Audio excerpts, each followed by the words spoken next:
প্রমোদ দাশগুপ্তকে খুন করেছে সিপিএম এর পলিট ব্যুরো কমিটি কৌশল করে, তার সঙ্গে বুদ্ধবাবু জড়িয়ে ছিল। হয়তো অনেকে ভাবছেন যে সিপিএম এর সম্পর্কে এরকম ভয়ঙ্কর কথা বললাম কিভাবে, কে বলেছে? আমার কথা তো না, আমি একটি হরিদাস। আমি পার্থ চ্যাটার্জির অনেক ভালো গুণ দেখেছি। পার্থ চ্যাটার্জি ভোটে দাঁড়ালে আমি দুবার তার লিফলেটটাও লিখে ব্যক্তিগতভাবে পার্থ চ্যাটার্জি আমার বন্ধু, আমি কোনো রাজনৈতিক দলের কর্মী নয়। পার্থ চ্যাটার্জির জামিন পাওয়াটা আমার কাছে অনেক আনন্দের খবর। গ্যাংরেপ হয়নি, একজন রেপ করেছিল এবং সে ধরা পড়েছে। ওসিকে মুরগি করা হয়েছে, উনি দোষী নন, সেটাই প্রমাণিত হবে। আমি লিখে দেবো। শুধু দর্শক বন্ধু, আপনারা দেখছেন একে নিউজ বাংলা। এই মুহূর্তে উপস্থিত রয়েছে কলকাতা হাইকোর্টে। আর এই মুহূর্তে সব থেকে বড় খবর হলো আরজিকর কাণ্ডের দুজনকে জামিন দেওয়া হয়েছে। টালা থানার ওসি এবং সন্দীপ ঘোষকে জামিন দিয়েছে সুপ্রিম কোর্ট। এছাড়াও পার্থ চট্টোপাধ্যায় জামিন পেয়েছে। আমরা এই সমস্ত বিষয়ে কথা বলবো। আমাদের সঙ্গে রয়েছেন বিশিষ্ট সাহিত্যিক মানিক ফকির মহাশয়। ভাইদা, কি বলবেন? টালা থানার ওসি এবং সন্দীপ ঘোষকে জামিন দিল আজকের সুপ্রিম কোর্ট। দেখুন, ভারতবর্ষে এখনো পর্যন্ত বাবা সাহেব আম্বেদকরের সংবিধান রয়ে গেছে। এখনো তথাকথিত হিন্দু রাষ্ট্র হয়নি যে রাজা যা বলবে তাই হবে। ফলে আইনের পথেই চলবে। আইনে এমন কিছু আছে, অপরাধী বলে যাদেরকে ধরা হয়, অপরাধী তো প্রমাণ হয় না, তার মধ্যে নিয়ম হচ্ছে তাদের জামিন দেওয়া হয়। অর্থাৎ জামিন দেওয়া হলো মানে যে অপরাধী মুক্ত হয়ে গেলেন তা নয়। আর সিস্টেম অনুযায়ী আগে যেটা 14 দিনের মধ্যে বা জামিন পেত, এখন এই নতুন যে দণ্ড সংহিতাতে বলা হয়েছে যে 90 দিন পর্যন্ত মানে জেল কাস্টডিতে রাখতে পারে, তারপর জামিন হবে। তো সন্দীপ বাবু এবং টালা থানার ওসি তারা জামিন পাবে, এটাই স্বাভাবিক। আর দ্বিতীয় কথা হচ্ছে, আমি তো ব্যক্তিগতভাবে ঘটনা পরম্পরা বিশ্লেষণ করে আপনাদের সামনে আপনাদের মাধ্যমে আগে বলেছিলাম, টালা থানার ওসিকে মুরগি করা হয়েছে, উনি দোষী নন, সেটাই প্রমাণিত হবে। আমি লিখে দেবো, সেটাই মিলে যাবে। 1 2 নম্বর হচ্ছে সন্দীপবাবুর যে দোষ, নিশ্চয়ই দোষ করেছেন, কিন্তু সেই দোষটা মানুষ কি জানে? আমাদের ইস্যুটা কি ছিল? ইস্যুটা ছিল আমাদের একটা কন্যা ডাক্তারি পড়েন, তাকে রেপ করে খুন করা হয়েছে, গ্যাং রেপ করে খুন করা হয়েছে। মূল আন্দোলনটা তো এটা, তার খুনের বিচার চায়। পরবর্তী সময় ঘটনা পরম্পরা এবং ডিএনএ টেস্ট এবং সমস্ত কিছুর মাধ্যম দিয়ে এস্টাবলিশড হলো, ময়নাতদন্ত রিপোর্টের মধ্যে এস্টাবলিশড হলো যে না, গ্যাং রেপ হয়নি, একজন রেপ করেছিল এবং সে ধরা পড়েছে। 1 2 সন্দীপ বাবুকে গ্রেপ্তার করে যেটা জনমত বিজেপি এবং সিপিএম এস্টাবলিশ করতে চাইছিল যে সন্দীপ বাবু বুঝি এই খুনের পিছনে জড়িয়ে, কিন্তু সন্দীপ বাবুকে খুনের পিছনে জড়ানোর কোনো তথ্য পায়নি।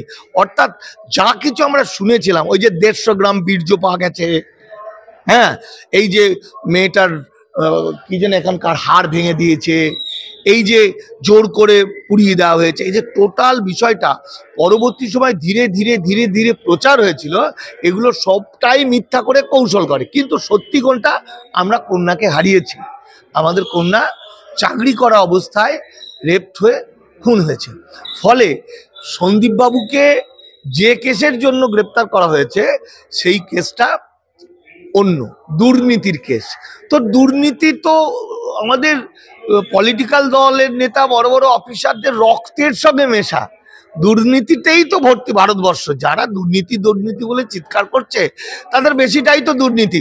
বাজ এই যে দেখুন, আপনার চ্যানেলের মাধ্যমে একটি ভয়ঙ্কর টু দি পাওয়ার ইনফিনিটি কথা বলছি, যেটা হলো আমার কাছে একটা পাণ্ডুলিপি এসেছে।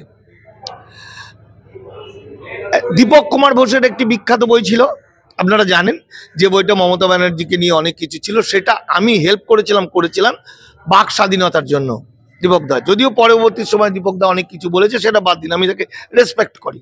ঠিক গত পরশুদিন আমার কাছে একটা পাণ্ডুলিপি এসেছে। সেই পাণ্ডুলিপিটা যিনি লিখেছেন তিনি একসময় মুজাফফর আহমেদ বা কাকাবাবুর হাত কাঁপত সেটা লিখে দিতেন, এবং প্রমোদ দাশগুপ্তর কাছের মানুষ, এবং যিনি ইতিহাসের প্রফেসর ছিলেন, যিনি সিপিএম এর বিধায়ক ছিলেন, তিনি বলছেন, তিনি পাণ্ডুলিপিতে লিখেছেন প্রমোদ দাশগুপ্তকে খুন করেছে সিপিএম এর পলিট ব্যুরো এবং সেন্ট্রাল কমিটি কৌশল করে, তার সঙ্গে বুদ্ধবাবু জড়িয়েছিল, সেটা লিখছে। এবং আরও তিনি লিখলেন যে বুদ্ধবাবু আমেরিকা থেকে তার মাসোয়ারা আসতো এবং শেষের দিকে সিপিএম এর বড় বড় পোস্ট যতগুলো চাকরি হতো পোস্টে আসতো, যেমন ভাইস চ্যান্সেলর ইত্যাদি, আমেরিকা ফাইনাল করে দিত। এটা তো উনি তো লিখেছেন একদম। তো ফলে সেগুলো আমাদের কাছে বিষয় না, সেটা লিখেছে বলে লিখেছে, সেটার জন্য কেউ মামলা করতে পারে, সেই মামলার জামিন হতে পারে। ফলে পার্থ চ্যাটার্জি থেকে সন্দীপ ঘোষ বা আমার ওই পুলিশ অফিসার বন্ধুরা জামিন পাবে, এটাই স্বাভাবিক একটা প্রক্রিয়া। এতে উতলা হওয়ার কিছু নেই, এতে নতুনত্ব কিছু নেই। বরং পার্থ চ্যাটার্জি পার্থ তো আপনার বন্ধু ছিলেন, পার্থর সঙ্গে কি আপনি উনি যখন কাস্টাডিতে ছিলেন সিবিআই ইডির এবং জেলে ছিলেন, আপনি কোনোর সাথে দেখা করেছিলেন? আপনি তো ঘনিষ্ঠ বন্ধু বলে আমি সূত্র মারফত খবর। দেখুন, আমি পার্থ চ্যাটার্জিকে 2-3 বার চেষ্টা করেছিলাম জেলখানার ভিতরে দেখা করতে যাওয়া, বিশেষ কারণে হয়তো আমাকে সেটা ঢুকতে দেয়নি, কিন্তু আমি চেষ্টা করেছিলাম। শুধু নয়, আমি টপ আমার চেনা মানুষ ছিলেন জেল মন্ত্রী অখিলবাবু, এবং অখিল পরবর্তী সময় এডিজি লক্ষ্মীনারায়ণ মীনা। কিন্তু যে কোনো কারণে পার্থদার সঙ্গে আমার দেখা হয়নি। কিন্তু আমি তো পার্থদার অনেক ভালো জিনিস দেখেছি, খারাপ জিনিস শুনেছি, আমি দেখিনি। কাগজে টিভিতে প্রচুর শুনেছি, প্রচুর শোনা যায়, তা সেই শুনলে তো আমাকে বিশ্বনবীর নামেও দুর্নাম শুনেছি।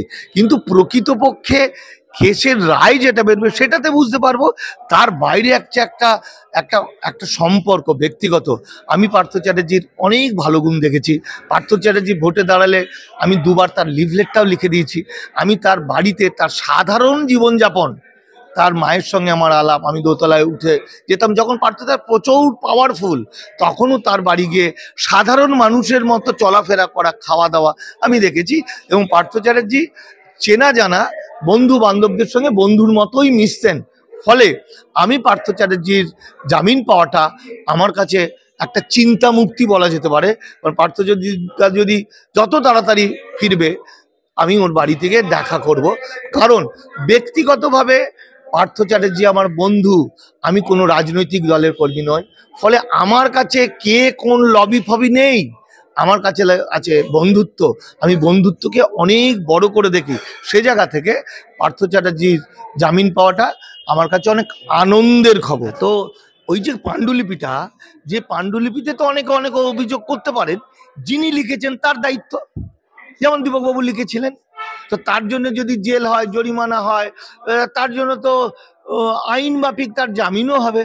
আর আপনারা হয়তো অনেকে ভাবছেন যে সিপিএম এর সম্পর্কে এরকম ভয়ঙ্কর কথা বললাম কিভাবে, কে বলেছে? আমার কথা তো না, আমি একটি হরিদাস পাল সেটা বলেছেন।